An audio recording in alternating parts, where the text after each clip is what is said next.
Are you struggling to find qualified RBTs or behavior technicians for your practice? You're not alone. It's a jungle out here. You are not alone. However, in this video, I will share some secrets to hiring, retaining, and training your team. So before you begin the hiring process, you want to think about what is your ideal candidate? Who exactly are you looking for? And if you have a client in mind that you are staffing for, you want to think about what would be a perfect fit for that client, as well as perhaps other clients should it be that that individual will work with more than one client. So you might be looking for someone, for example, that is patient, someone that is flexible, someone that is reliable, someone that maybe has really great problem-solving skills, or someone who is great with play skills. So those are the things that you want to think about going into the hiring process, just to make sure that you are also not hiring based upon need and desperation, and hiring based upon need and good fit, because there's a difference. I've hired before based upon need and desperation, and most of those people, let me not even say most, those individuals are no longer with us because it just wasn't a fit. I was hiring because I was desperately needing someone to fill a seat, and not hiring because I needed someone that was a quality fit for the organization and the individuals that we were serving. So once you have the character traits that you are looking for the individual candidate that you are hoping to bring on, you then want to think about what the job description will look like, or the job posting, again, to make sure that you are attracting the right individual. So just as we might want to highlight, right, why a client should come to us for services, we also want to highlight those things in our job postings. Most job posts are pretty bland. They say the job, there's a huge long paragraph. I'm guilty of that as well. So no shade if that is you, because I am guilty as well sometimes. But you want to make sure that you have something that has a little pizzazz, that seems fun, that seems exciting. I know that sometimes there are job posts out there that kind of can read a little bit too good to be true, or read a little bit catfishy, or just like you doing too much. So make sure that there's that delicate balance of professionalism with your job post, but also to making sure that you are posting in a way that can set yourself apart from the next 20, 30 job posts for the same type of position. And here I'll put an example of what that can look like from like a bland job post that probably no one will really click on, versus something that is a little bit more vibrant, pretty unique, and really tells the potential candidate what it is that you offer and why it is that they should consider applying for a role at your agency. So once you have your candidate that you are going to be inviting for an interview, you want to consider if you are going to do a phone screening as well, just to make sure they are a fit, or just go directly in with the in-person interview. If you are doing an in-person interview, I highly suggest that you think about doing a behavioral interview. I have a video here about what a behavioral interview looks like. If you all would love an updated version of this video, I can most certainly make it. I have made some tweaks since then. However, this is the basics of what it is to have a behavioral interview. So watch that video. So just in case you didn't get a chance to watch the video, a behavioral interview is more so based upon situational or scenario-based questions. So you may ask a question like, tell me about a time that you handled a challenging behavior during a session and what you did, or how did you respond? So that is very specific to the industry. If you are within the autism space, then working with children on the spectrum, 9 times out of 10, there will be challenging behaviors that you will need to respond to.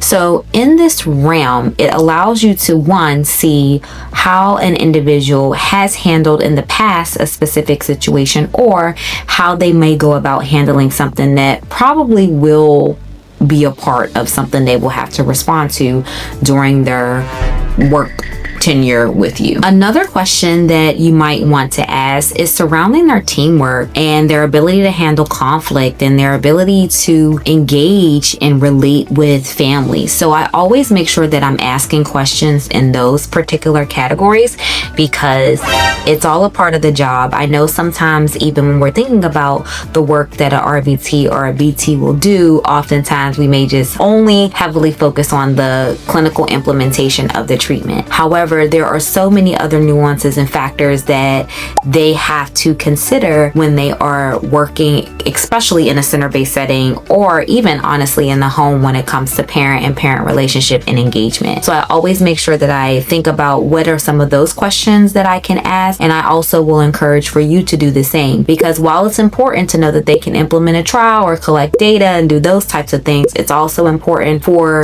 the longevity of your organization as well as the brand reputation of your organization for an individual to be able to create meaningful and lasting relationships with both their team as well as the clients that they're serving. So let's say all goes well, you have hired your ideal candidate.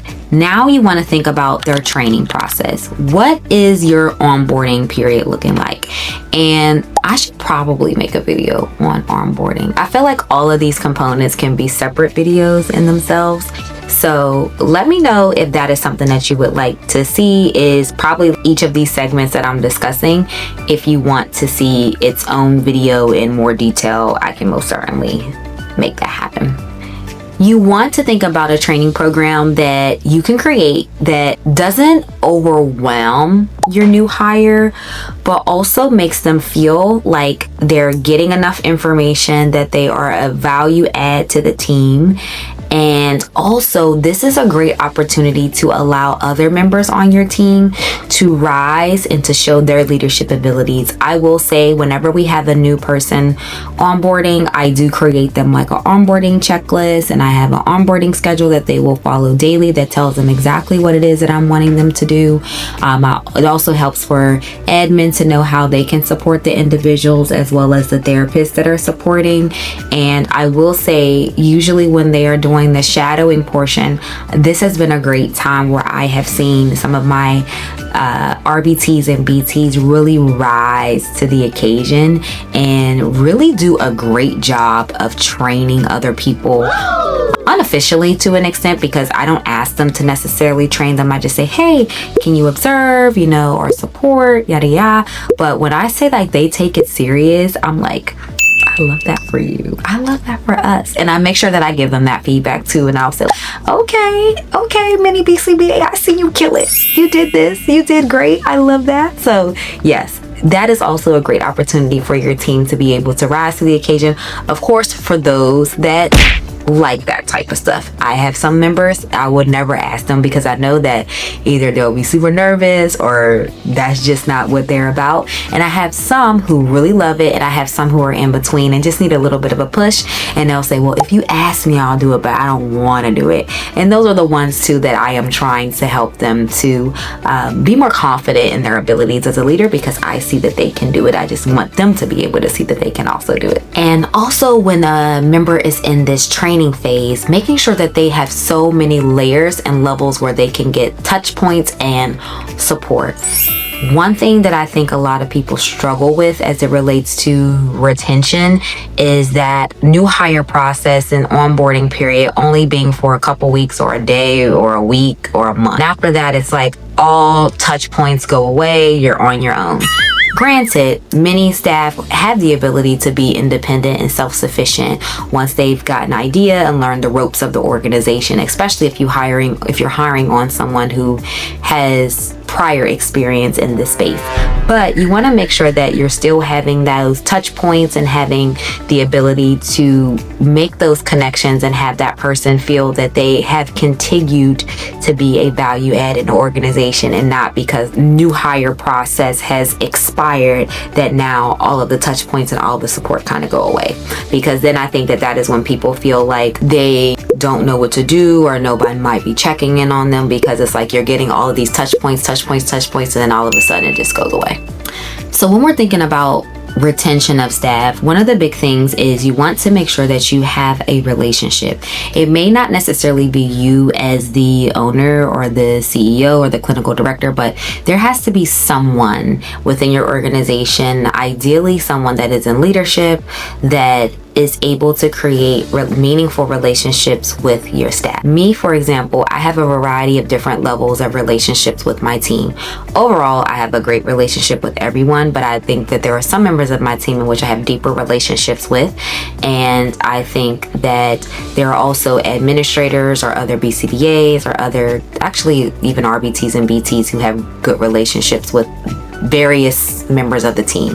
While I'm a realist and I know that everyone will not be kumbaya, everyone will not be a family on the team, I think that being a leader, it's important to communicate respect generally, no matter where the level of the individual is, so that you can receive the respect if you're giving the respect. And I think that that might be a reason why there isn't a lot of retention as well, because sometimes there's this top-down approach of, I'm the leader, I'm the owner, I'm the director, you listen to me. If you don't want to listen to me, then you can be fired. I'm going to disrespect you, but I expect respect back. That is not how you're going to retain your team. It's just not going to work. So you as a director may not have a great relationship with every single person on your team. It's important for you to be able to drop a little sprinkle of kindness, a little sprinkle of connection, a little sprinkle of something into that bucket, so that you can start to build that relationship of the individual that you are wanting to grow with. Because as I mentioned, everybody is not going to be lovey-dovey. Personalities are going to clash. It's natural. We're human. But you as a director or the owner of the organization have to be intentional with, how can I build the relationship with this person? So it might be recognizing small things that you see them doing, recognizing the big things, letting them know that you appreciate them. Me as an owner, I always tell people thank you, even though it's something that you should be doing technically based upon your job and what I'm paying you to do, or even though it might be something that you said that you wanted to do naturally, I am still grateful and thankful for what they do. Another piece as well is, for example, when my team is leaving for the day, I thank them for the work that they did today. I thank them for helping out with different things. Again, even though it's like a part of your job description, you signed up to do this, I still want to show the gratitude and that I don't take for granted that they are still willing to do the things even though they get paid to do the things. And ultimately, a happy team is a productive team, right? So you also want to think about, what are the things that we can do to make each other happy? When we are working in this space and with this type of clientele, it can be very stressful. Burnout is a thing. Exhaustion is a thing. Daily exhaustion is a thing. Mental overwhelm is a thing. Sometimes people are struggling with their own mental health concerns or personal things, or life is happening for everyone outside of the job. So we need to think about, what are ways that we can have a happier workforce to be a more productive workforce. So sometimes it might be doing little special things for the team, rewarding your team in certain ways. Sometimes it can be hard financially to do increases in pay or bonuses or paid vacation or all different types of things. But you have to think about whatever is within the wheelhouse of your financial abilities and what you can do as an organization. What are those things that you can name that can help to increase your culture within your organization and your happiness of your employees, as well as the overall employee wellness? And those can be some things as well that can help you with your overall staff retention, because at the end of the day, while we can always hire, there's a surplus of people that need jobs. But if you think like that, then you may think of your employees as disposable. And that is also sometimes where I see there's a mismatch in retention as well as culture when employees are seen as disposable. And I think for retention purposes, while yes, there's always someone usually that's looking for a job, you have to think about, how much does it cost me to replace this individual? If it is that, again, assuming the individual is a fit and the individual should be there, right? How much does it cost me to replace this individual? And is it cheaper if I can do different wellness initiative or happiness initiatives for my employees versus it being me replacing this person, now having to train a new person, source a new person, make sure they're a fit, and make sure they will stay, right? So those are some things that as a business owner or a director, you have to think about. And I know sometimes with the things that we have to endure as business owners might make you think like, listen, it is easier to just say deuces than it is to figure out how to support this individual, how to fix this, how to work with this, how to do this. Because at the end of the day, it's a business. At the end of the day, things still have to operate. However, I think that it goes a long way when you are able to try your best to meet people where they're at, try your best to work with them, and come together in a way that can help both parties, but also to allow your employees to see that you view them as a human, you view them and know that there is life happening and there might be things that they need, and you don't view them as just like a number that is easily disposable. So I think that that is a life hack, business hack on how to retain employees. And I think that that honestly goes a long way, and probably how I was able to retain many of my employees, because I'm a person. I listen to them, I care about them, I want to know how I can help them. And oftentimes they're not always looking for me as Nandy to help them from a financial standpoint. And I think that as directors or operators or business owners, we always think that people are only looking for financial support, when sometimes it's just like emotional support, or somebody just to be there and encourage them and tell them they look cute today and ask about where they got their shoes from, and little stuff like that that are small deposits in those buckets of building relationships. So I want to know, which of these tips do you want to implement, or do you think you'll implement in your next hiring process? Or also, it would be pretty cool if you all could share the things that you are doing that has helped, because as I always say, we're a community and we're building a community. And while I know you are all here on my channel watching me, I want to also learn and grow from you, and I think that others can also learn and grow from you. So be sure to drop in the comments what it is that you currently do that has helped, whether it be with your hiring, with your onboarding, or your retention process for your employees. And don't forget to subscribe for more business advice, and also like the video, because come on y'all, give me reinforcement. Like the video, obviously, if you liked it. If you didn't like it, don't like it.